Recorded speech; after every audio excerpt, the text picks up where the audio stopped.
menghadap ke langit selama 40 malam, bangkit dari keterpurukan hidup. Karena itu jangan sedih, jangan berputus asa.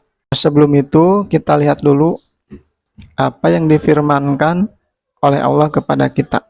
Maka lakukanlah dari malam ke-1 sampai dengan malam yang ke-40, niscaya Allah akan mempermudah kepadanya menuju kepada kemudahan.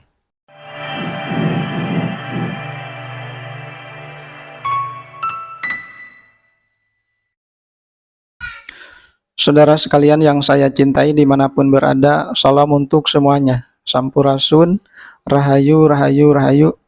Alhamdulillah kita berjumpa lagi, alhamdulillah kita bersyukur, kita semua selalu berada di dalam kasih sayang Allah. Dan selanjutnya untuk bahasan kita sekarang ini, ada sebuah keajaiban, ada suatu keajaiban. Menghadap ke langit selama 40 malam, bangkit dari keterpurukan hidup. Untuk lebih jelasnya di dalam bahasan ini kita akan membahas bagaimana cara bangkit dari keterpurukan hidup dengan cara yang diajarkan oleh semesta kepada kita. Mungkin di antara kita pada saat ini masih ada yang merasakan atau mengalami terpuruk di dalam hidup, baik itu terpuruk oleh keadaan maupun terpuruk oleh masalah-masalah yang dihadapi. Kemudian sulit atau susah untuk bangkit, susah untuk berubah, susah untuk berkembang.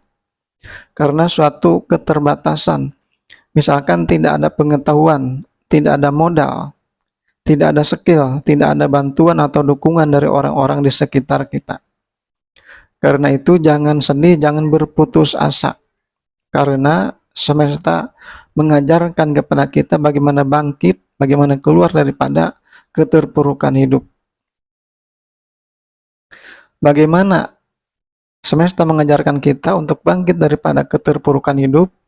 Nah, untuk itu ikuti dan simak penjelasan ini sampai selesai, ikuti dan simak video ini sampai dengan selesai. Sesungguhnya semesta telah mengajarkan kepada kita untuk bangkit daripada keterpurukan hidup. Bagaimana semesta mengajarkan? Nah, sebelum itu kita lihat dulu apa yang difirmankan oleh Allah kepada kita. Wa minal laili fatahajjad bihi nafilatalak asa ayya ba'asa karabbuka maqama mahmuda.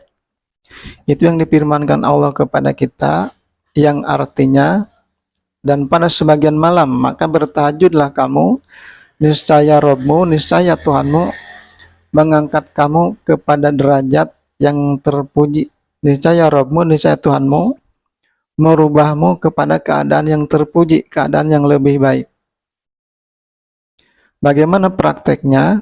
Prakteknya adalah dengan cara melakukan sholat sunat tahajud selama 40 malam berturut-turut, tiada terputus.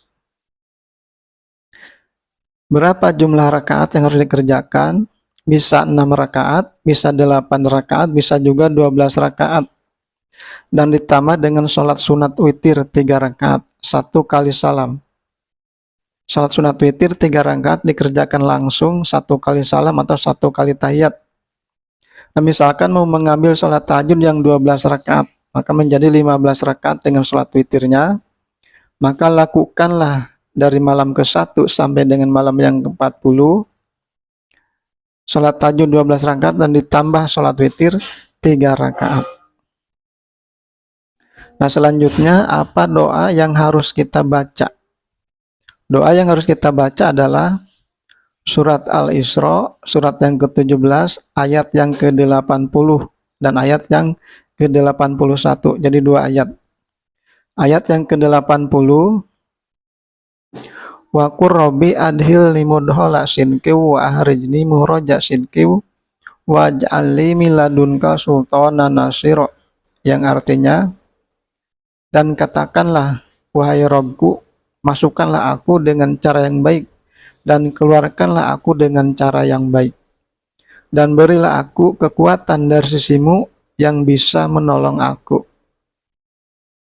Ayat yang ke-81-nya, wa qul ja'alhaku wajahakal batilu innal batila kana jauqa, dan katakanlah Yang hak telah datang, yang batil telah lenyap, dan sesungguhnya yang batil itu pasti lenyap. Itu doanya 2 ayat saja, baca ayatnya saja atau Arabnya saja. Dan apabila mau ditambahkan dengan doa dengan bahasa masing-masing sesuai dengan hajat, dengan keperluan masing-masing, itu lebih baik juga.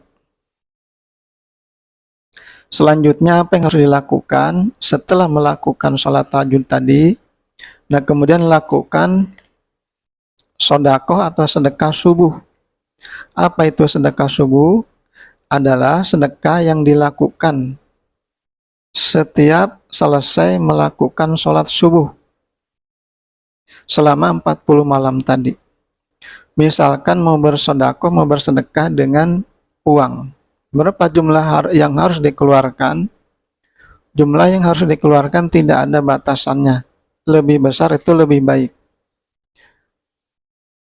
Jadi setelah sholat subuh itu, keluarkan uang itu, simpan atau kumpulkan di suatu tempat, di suatu wadah.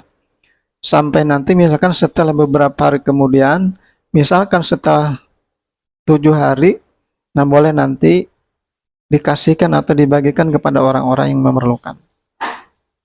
Jadi lebih besar lebih baik. Jadi kata Allah, barang siapa yang memberikan hartanya dan bertakwa kepada Allah dan berinfak di dalam kebaikan, niscaya Allah akan mempermudah kepadanya menuju kepada kemudahan.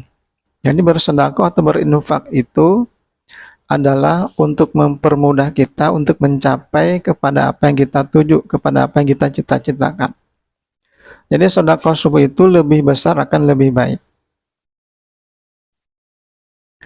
Nah setelah itu niscaya nanti sebelum 40 hari dan sesudah 40 harinya Allah akan mendatangkan keajaiban-keajaiban kepada kita. Allah akan memberikan, akan mendatangkan kekuatan-kekuatannya yang akan menolong kita menyelesaikan masalah-masalah yang kita hadapi, yang akan menolong kita, yang akan membawa kita untuk berubah kepada keadaan yang lebih baik, kepada derajat yang lebih baik lagi.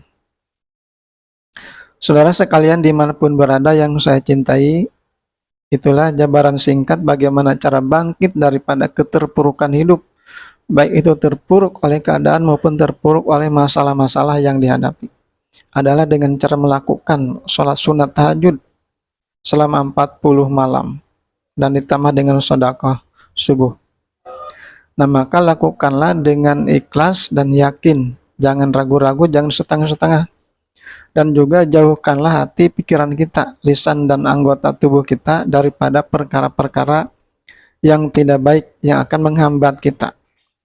Dan juga jauhkanlah hati pikiran kita, perbuatan kita daripada mental block. Apa itu mental block? Mental block itu adalah perkataan-perkataan, energi atau sikap yang menghambat, yang menghalangi. Contoh kata-kata mental block. Ah, mana mungkin, ah tidak mungkin, tidak bisa, mana bisa terjadi. Susah, ragu-ragu.